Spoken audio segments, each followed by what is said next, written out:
pareciera que no tiene sentido desde el ángulo espiritual o desde el ángulo universal, que un ser que no tiene necesidad de nosotros, porque es autoexistente, rige el universo, es soberano, haya tenido la intención de querer vivir dentro de un grupo de personas que ni siquiera pudiéramos catalogar que eran personas dignas. Eso es extraño, sorprendente. ¿Por qué Dios hace eso? Y al final era parte de mi intención, ¿verdad? Mostrar que su propósito realmente es benéfico para nosotros y su deseo es la búsqueda del ser humano. Por eso Dios mora entre el ser humano, por eso ha prometido su presencia constante hasta el fin del mundo, pero es algo que solo se recibe en la actualidad, se acepta por fe, que no es emoción. Lo que usted tiene que tener seguridad de que Dios está con usted.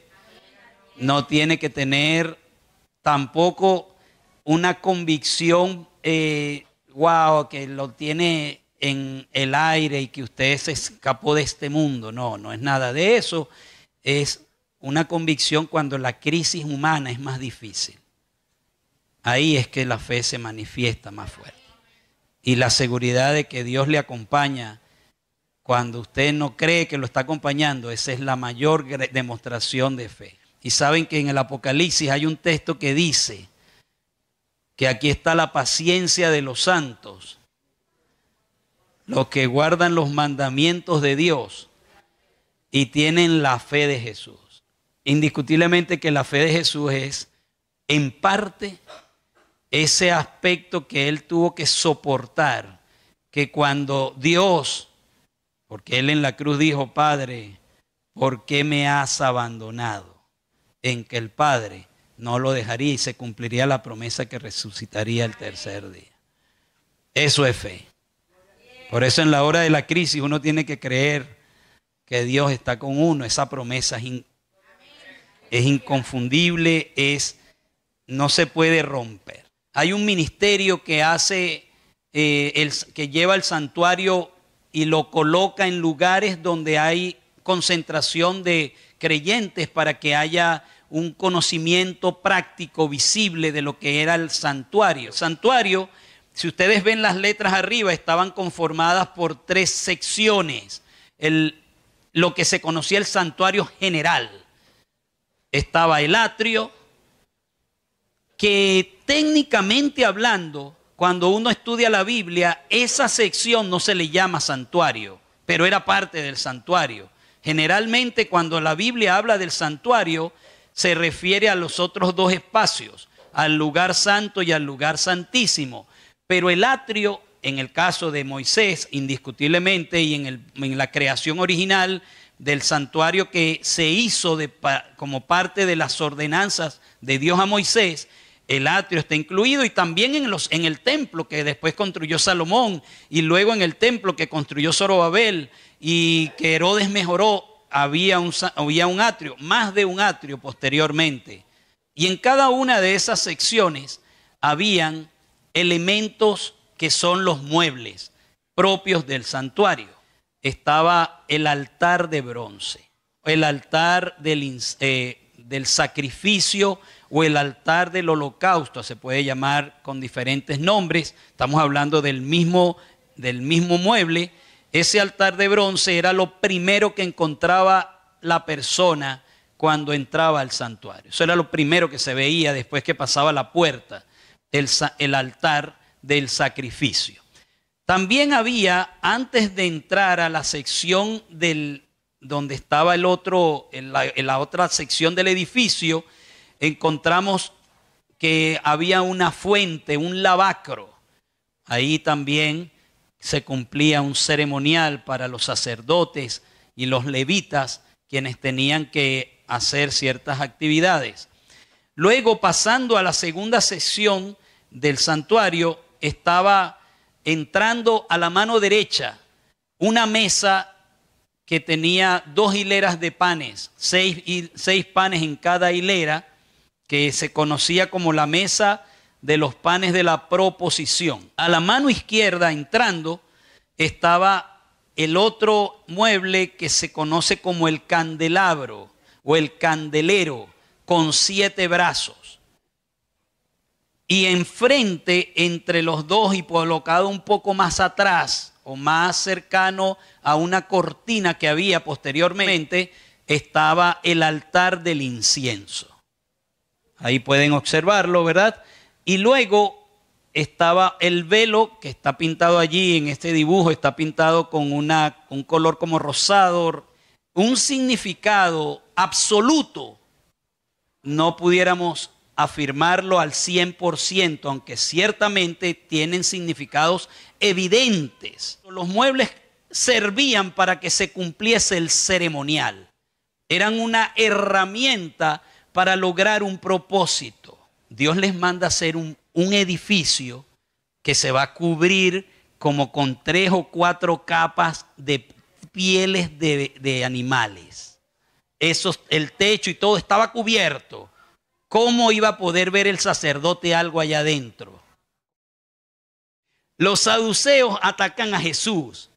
Y cuando atacan a Jesús, como no creen en la resurrección, le ponen una trampa y le dicen, oye Jesús, porque ellos basados en las leyes que tenía la nación, tenían el derecho de preguntar, ¿verdad? Si yo tenía una esposa y me moría y yo era el hermano mayor y tenía otros hermanos más pequeños y yo no tuve un hijo con esa mujer, la ley obligaba a mi hermano que me seguía a tener un hijo con esa mujer, pero ese hijo no era considerado de él, sino mío. Para que la herencia que me habían dejado mis padres tuviese quien la recibiera. Y habían algunos malvados que no querían que eso ocurriera. Por eso es que en la Biblia se narra lo que pasó con los hijos de Judá, ¿verdad? Que no querían lograr que, por el egoísmo de no quererle dar a un descendiente a sus hermanos mayores, preferían que la mujer no quedara embarazada. Y finalmente Dios consideró que eso era maldad. Pero en fin, el punto es que le preguntan a Jesús, óyeme, un hombre se casó con una mujer, nada, no tuvieron hijos, y viene el otro y se casa y no tuvieron hijos, y el otro, y eran 7 los hermanos que se casaron con esa mujer. Y ninguno tuvo hijos con ella. Pero sucede, como ellos no creían en la resurrección, dice, cuando venga la resurrección, ¿de quién va a ser esa mujer esposa?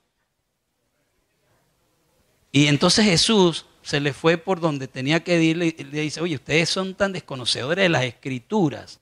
Ustedes no saben, y esto es una cosa muy reveladora de parte de Jesús, ustedes no saben que en el cielo los seres son como los ángeles, que ni se casan ni se dan en casamiento. Y cuando Jesús dice eso, pone en relieve una situación diferente a la que nosotros vivimos, humanamente hablando, que nos permite saber más cosas relacionadas con los ángeles y con los seres celestiales. Aunque Adán y Eva estaban y tenían una orden de reproducción, sin embargo, hay seres en el universo creados por Dios, que nosotros llamamos ángeles, a los que la ley de los 10 mandamientos no le funciona como ley de 10 mandamientos. Porque a ninguno de los ángeles le sirve el mandamiento, no cometerás adulterio, porque no se casan. Entonces, ¿qué ley tienen ellos? Pues hay una ley universal de Dios que ahora entendemos que por causa de nuestra condición, la ley fue establecida para adaptarla al ser humano en su estado caído. Pero siempre ha habido ley. ¿Qué fue lo que Moisés colocó en el arca del testimonio? ¿Qué fue lo que colocó en el arca del pacto? ¿Qué fue lo que colocó? Los 10 mandamientos, que la Biblia dice que eran los testimonios, el testimonio. Por eso es que también se le llama el arca del testimonio, el arca del pacto, pero la escondieron en una cueva antes de que Babilonia destruyera el templo de Jerusalén. Pero entonces nosotros encontramos un fenómeno interesante. Se meten adentro del arca las tablas de los 10 mandamientos que Moisés recibió en el monte Sinaí. La adaptación de la ley de Dios al ser humano. Y entonces ponen una tapa encima de puro oro. Wow, si llegan a encontrar ese arca, algún día los arqueólogos, eso va a ser un tesoro muy, muy codiciado. Aunque algunos dicen que los querubines salían así como tipo escultura, y otros piensan, me digo que los seres humanos piensan, y otros piensan que estaban bordados en relieve.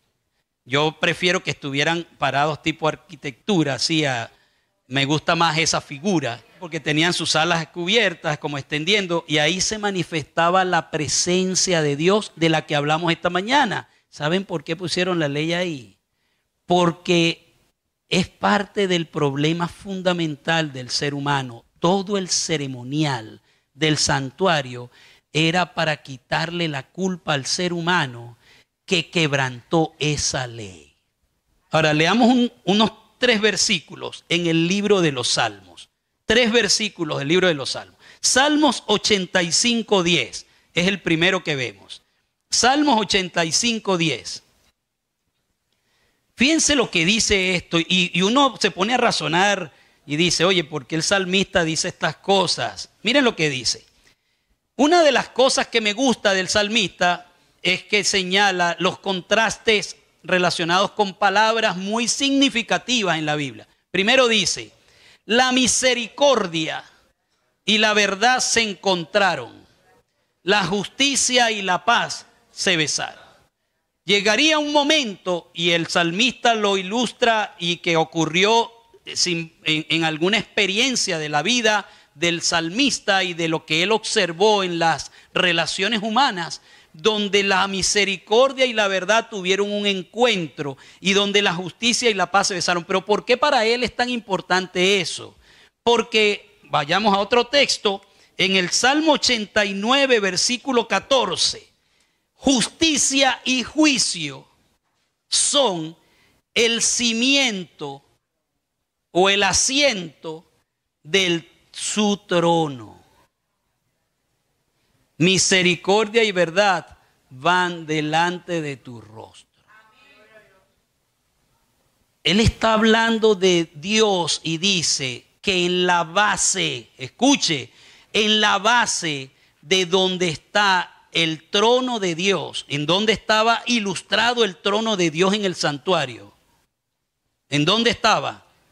En el lugar santísimo, en el arca del pacto.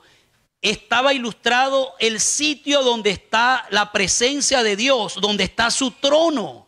Y en la figura del salmista, él dice que en el trono de Dios, lo que sostiene y que mantiene el trono de Dios es la justicia y el juicio. ¿Por qué? Porque adentro del arca empezamos a mirar que la justicia de Dios y el juicio de Dios están relacionados con lo que ocurre con esa ley y en ese lugar del santuario. Y la justicia, pregunto yo, ¿qué exige la justicia de Dios? ¿Qué exige? La muerte. ¿Estamos de acuerdo? ¿Por qué es justo que Dios exija la muerte como parte de su justicia? ¿Por qué es justo? Porque se transgredió la ley y la ordenanza clara que Dios había dicho es: el día que comas de eso, y verá que en esencia era desobedecer, el día que rompas esta ordenanza, morirás. Por lo tanto, la justicia exige muerte. Sin embargo, la existencia del ser humano permanece porque aunque ese es el cimiento del trono de Dios, la misericordia y la verdad van delante del rostro de Dios. Por eso es que el texto anterior dice que llegaba un momento en que la justicia y la paz se encuentran. Pero notemos un texto más de los Salmos. El Salmo 97:2, que nos dice algo parecido a lo que acabamos de ver ahora. Salmos 97:2. Dice así, miren. Nubes y oscuridad alrededor de él. Justicia y juicio son el cimiento de su trono. Entonces, hay una conexión interesante a donde está el trono de Dios. La base está fundamentada en la justicia y el juicio, y que en la realidad ilustrada, esa base allí adentro metieron en donde está el trono de Dios en el santuario, ahí metieron los 10 mandamientos que son el cimiento de su trono. Pero Dios es un ser tan complejo. En la eternidad jamás va a entender a Dios. ¿Cómo es que es misericordia y justicia en su persona a la misma vez? Porque la justicia quiere lograr algo, la misericordia logra otra cosa. La misericordia de Dios que se manifiesta, que tiene como fundamento, está relacionada con Dios, pero no es parte de lo que está en el arca, pero Él está en el arca, porque Él está, ahí está su trono ilustrado, y delante de su rostro va la misericordia. En la persona de Dios hay un misterio que yo reflexiono. Pregunto yo, ¿qué ángel conocía de la misericordia de Dios cuando no había pecado? Porque ¿qué es la misericordia? La misericordia es darle a alguien lo que no merece. ¿Y saben qué es la gracia? No darle a alguien lo que merece. Son dos cosas diferentes. Los ángeles no conocían la dimensión de la misericordia de Dios, aunque por la eternidad Dios ha sido misericordioso. Y a ellos se les abrió un campo nuevo de interés en conocer a Dios cuando el ser humano pecó, porque ahora hay un ser en el universo que transgredió la ley. Nunca había habido eso. Y entonces Dios no los destruye. Y el ceremonial del santuario muestra por qué no los destruye. Noten ustedes lo que dice Romanos 4:15. Pues la ley produce ira, pero donde no hay ley, tampoco hay transgresión. Por lo tanto, en el principio, el problema del ser humano fue la transgresión de la ley.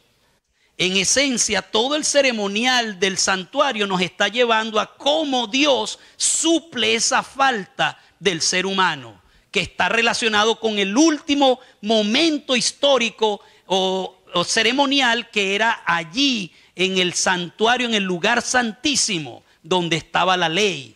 Seguimos, leemos el otro texto que encontramos en Romanos 5:13. Dice, pues antes de la ley había pecado en el mundo.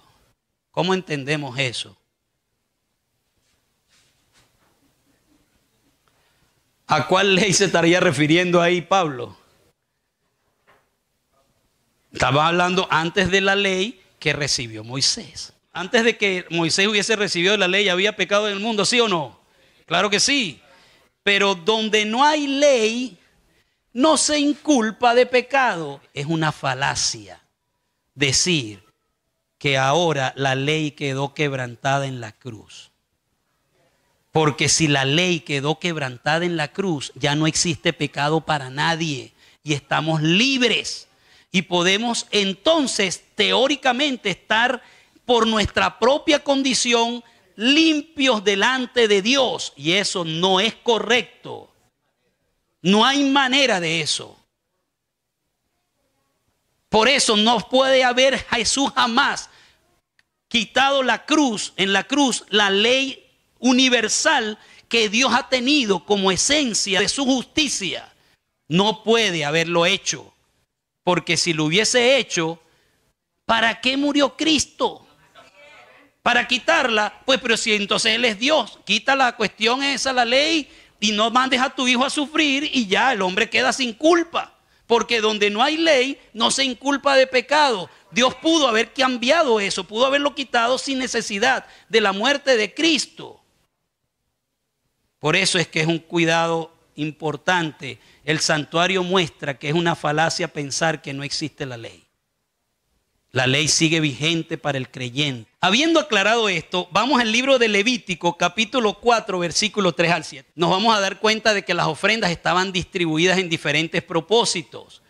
Pero una de esas ofrendas, que era la ofrenda por el pecado, específicamente la ofrenda por el pecado, tenía la ordenanza levítica, norma ceremonial, para cumplir el propósito para el sacerdote.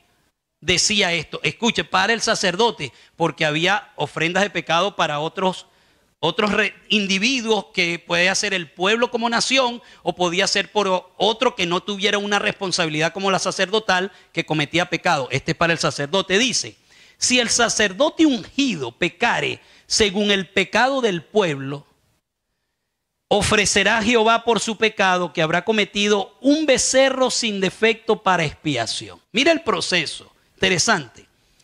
Traerá el becerro a la puerta del tabernáculo de reunión. Estamos hablando del atrio, a donde está el altar del holocausto, del sacrificio. Traerá el becerro delante de Jehová y pondrá su mano sobre la cabeza del becerro.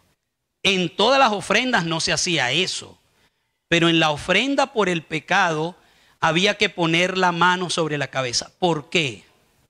Porque empezaba el procedimiento. Mi culpa la pongo y la confieso. Ahora mi culpa le cae a ese animal. Hay una transferencia de responsabilidad. Les hago una pregunta. ¿Será que el sacerdote, cuando hacía la oración, decía: wow, se me quitó todo, ya me quedé libre, porque ahora este animal, pobrecito, es el que lleva la culpa y ya yo tengo una paz, ya no me acuerdo ni qué fue lo que hice porque estoy tan tranquilo? ¿Será que eso es lo que hacía el sacerdote? No. Lo que estoy intentando hacerles ver a ustedes que no es un asunto emocional. Ese es mi propósito al hablar de esta manera, ¿ok? Él transmite la culpa, tiene que aceptarlo por fe. Que transmite la culpa. Sigue el procedimiento y luego lo degüella. Lo degollará delante de Jehová. Ahí en el altar, cerca del lo mata. Había un sitio específico. Y entonces toma la sangre del animal. Habían unas copas, habían unos utensilios para agarrar la sangre. Entonces agarra sangre, no toda la sangre, una porción. Y entonces mira lo que hace. Entra al tabernáculo de reunión. Ahora entra al lugar santo. Con la sangre de su pecado que estaba, ahora no es su pecado, ahora es el pecado de este animal. Y a esa sangre, ahora el animal se murió, pero la sangre en la Biblia es muy significativa porque dice que en la sangre está la vida. Y que con la sangre de Abel clama, dice Jehová cuando le está hablando a Caín: la sangre de tu hermano Abel clama a mí desde la tierra. ¿Por qué la sangre? Porque la sangre es muy valiosa en el ceremonial y en el significado bíblico, porque contiene la responsabilidad de la culpa. Y entonces lleva la sangre ahora y mojará el sacerdote su dedo en la sangre y rociará aquella sangre 7 veces. Vamos a imaginarnos que yo estoy aquí delante del velo y soy el sacerdote que cometí un pecado. Así que vengo con mi tazón, meto el dedo en la sangre y hago 7 veces, ¿verdad?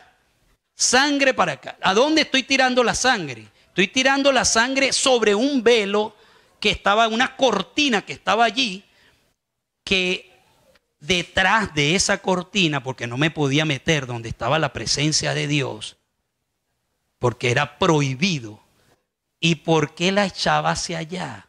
¿Por qué no se la echaba al candelabro o no se la echaba sobre los panes? ¿Saben por qué?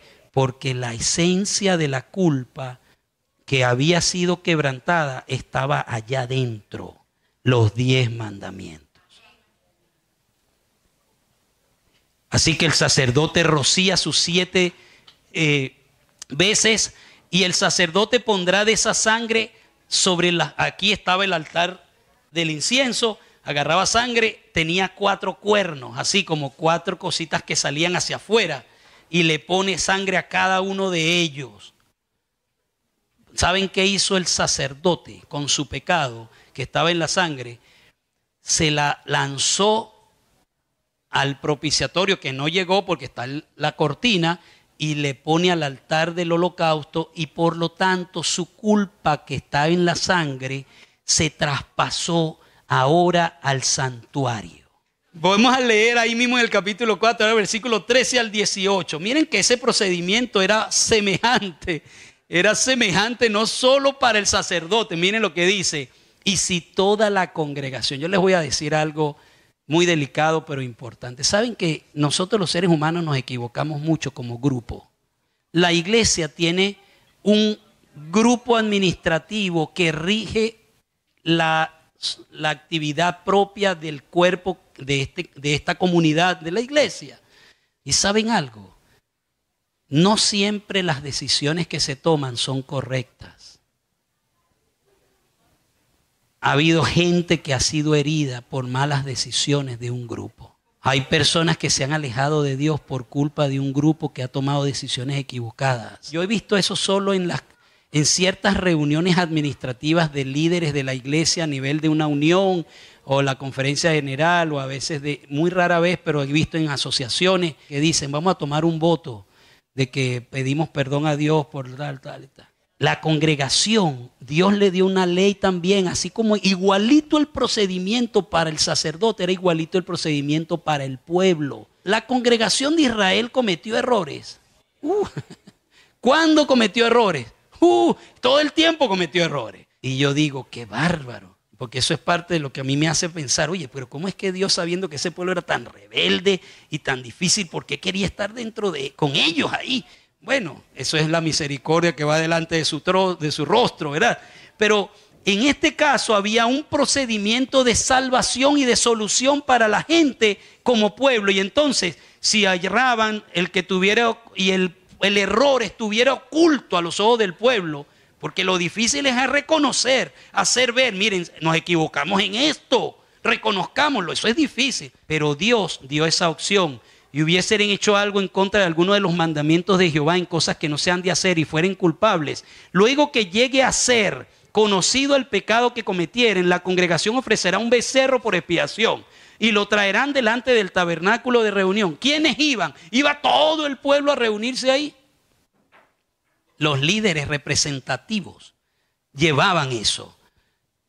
Y los ancianos de la congregación pondrán sus manos sobre la cabeza del becerro delante de Jehová y en presencia de Jehová degollarán aquel becerro y el sacerdote ungido meterá de la sangre del becerro al tabernáculo de reunión, mojará el sacerdote su dedo de la misma sangre y rociará 7 veces delante de Jehová hacia el velo y de aquella sangre pondrá sobre los cuernos del altar que está delante de Jehová en el altar del incienso y derramará el resto de la sangre al pie del altar, no del incienso, porque eso se iba a poner hediondísimo allá adentro. La echaban en el altar de afuera. Una vez leí, hay un libro que se llama El Templo, un libro así grueso, y leí una idea que me llamó la atención, que dice que los hebreos habían hecho canales que se enterraban por ahí en la tierra cuando ya estaba el templo establecido, para que cuando se echara la sangre, ese olor se fuera a unos conductos y a unos ciertos sitios para que eso se evitara. Había un procedimiento lógico en todo eso, con sentido. Pero bueno, echaban la sangre al altar del holocausto de reunión. Fíjense, este procedimiento, voy a la parte importante de esto. Así Dios resolvía el problema de lo que estaba ya en el arca, adentro en el santuario. El procedimiento se hacía con una cantidad de elementos ilustrados aquí de transposición de culpa de mí hacia otro ser. Mis hermanos, yo quiero decirles que todavía no ha cambiado el procedimiento. No ha cambiado. El procedimiento sigue siendo el mismo. y escuchen lo que voy a decir, de suma importancia. No hay valor alguno desde la perspectiva de la solución del problema humano. No hay valor alguno en las acciones humanas. No hay valor alguno. Las acciones pueden tener mérito, pero sus méritos no son suficientes para poder cubrir la culpa que está en el cimiento y base del gobierno divino. No hay suficiente mérito. Usted necesita poner en su mente que la meritocracia delante de Dios tiene que ser absolutamente perfecta. La vida no puede haber cometido ni un error, por mínimo que sea. Ni un error, por mínimo que sea, desde que nació hasta el día de hoy. Y no estoy hablando de un error que alguien se lo señale, porque oye tú, porque a Jesús le dijeron muchas cosas y los humanos veían a Jesús que Jesús se equivocaba y lo condenaban por error. Y había algunos que decían, este hombre va a acabar con la ley nuestra. Porque mira que no cumple esto, no se lava las manos, no hace esto, se come la comida así. Y decían, y mira, y pasa por los sembradíos los sábados y deja que sus discípulos con las manos espiguen y entonces se las coman. Y eso es trabajo en sábado. Este hombre va a acabar con el sistema. Ellos interpretaban, humanamente hablando, que Jesús estaba cometiendo errores. Escuche, no esté angustiado por lo que la gente se la pasa diciendo, y aunque hiere mucho lo que la gente dice de uno, no esté angustiado tanto por lo que la gente dice. Usted mantenga su conciencia limpia. Ningún mérito humano puede cubrir. Por lo tanto, el ceremonial ilustraba la importancia del sacrificio de Cristo por el ser humano. Y no hay forma alguna de salvarse, no hay manera ninguna de poderse acercarse a Dios que no sea a través de la sangre y de la sangre que derramó Jesús. Y por eso es que la justicia y la paz se besaron. Porque entonces Dios siguió siendo justo. La culpa que Dios quería resolver se resolvió. ¿Por qué? Porque a través del sustituto viene Dios y cumple su justicia. No se imaginen a Dios molesto. Pero lo que la Biblia llama la ira de Dios contra el pecado se cumplió. Ya, ¿saben contra quién se cumplió, verdad? Contra el pobre Jesús. La tuvo que ver muy mal. Tuvo que arriesgar su eternidad. Escuche, tuvo que arriesgar su eternidad unida con el Padre para que ustedes y yo pudiéramos tener la oportunidad porque la justicia se cumplió. Pero esa es también a la vez la evidencia más grande de la misericordia de Dios. Porque su misericordia no permitió que fuéramos nosotros los que recibiéramos el golpe, sino que la justicia se cumplió sobre el mismo Dios. Por lo tanto, uno analiza y dice, Señor, qué sorprendente y extraño es este proceso. Pero así es. Por eso es que en el santuario no hay otra cosa que no sea reconocer la grandeza de Dios hecha a través de Jesucristo. Y esos muebles muestran que así como el holocausto tenía que hacerse y como todas las otras ofrendas se habían que colocar sobre esa ofrenda de holocausto que se hacía todos los días, y ese pan que estaba ahí todos los días y se cambiaba cada sábado, y esas lámparas que tenían que estar encendidas todos los días, ese ceremonial de esos muebles y esa estructura estaban establecidas para mostrar todos los elementos que Jesús como Salvador iba a hacer en favor de la humanidad. Jesucristo. Ese es lo que significa. Si usted no le encuentra un ángulo a eso, pues siéntese a reflexionar qué representa eso en Jesús. Y usted puede encontrar elementos fáciles. Jesús es la luz del mundo. Oh, ahí está está bien. Y que es el pan de vida. Oh, está bien. Pero eso tiene mucho más allá que ese simple concepto. Solo que hay que reflexionarlos, hay que encontrarlos a través de la meditación y del estudio bíblico. Pero mis hermanos, Jesús se ofreció por la salvación de ustedes y mía. Y por eso tenemos la oportunidad, si por alguna razón usted cometió un pecado, usted puede acercarse a Dios porque el proceso vuelve a ocurrir. Después que la persona se aleja de Dios, tiene que volver al ABC, arrepentirse, reconocer, pedir perdón, poner sus manos sobre el sustituto. Y cuando llegue la fecha, cuando llegue la vida, su experiencia, a tener que decir, como leían esta mañana en uno de los textos, bienaventurados los que lloran porque ellos recibirán consolación. El día en que usted llore de dolor, como lloró Pedro por haber ofendido a Cristo, y que su culpa lo haga llorar no porque, oye, me van a descubrir, porque se dieron cuenta y ahora usted se siente muy mal, está muy arrepentido, sino que usted, nadie lo sabe, pero usted llora en silencio, está angustiado, amargado, pero porque ofendió a Jesús. Usted puede estar seguro de que la sensibilidad espiritual que este proceso debe cumplir se está cumpliendo en su vida. Gracias a Dios por Jesús. Señor, realmente te glorifico por la obra maravillosa de la salvación en Cristo, por su sangre, que suple la demanda de la ley en mi favor. Y que ahora quedé como que si no quebranté nunca la ley. Y quiero reconocer una vez más a Jesús como mi Señor, como mi Salvador. Jesús es maravilloso. Yo no lo puedo soltar, ¿saben? ¿A quién iremos, Señor? Solo tú tienes palabras de vida eterna.